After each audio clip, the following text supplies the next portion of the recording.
Welcome to UNLV Housing, where you can live like a rebel. In this tour, we will showcase the different amenities and important information about your future home. Let's tour a room inside our Dayton Complex first-year hall. This room comes furnished with items for each roommate. Items will include a desk and chair, twin-size mattress, dresser, and an adjustable bed frame.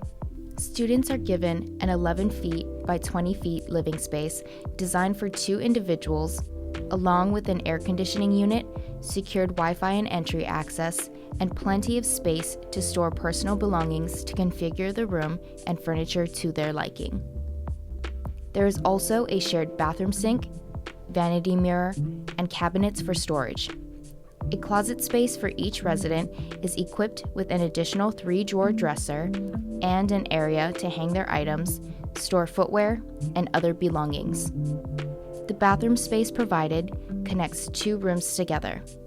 Included in the bathroom are a shower and toilet area. For more information and contact, visit our website at unlv.edu/housing. We'll see you soon.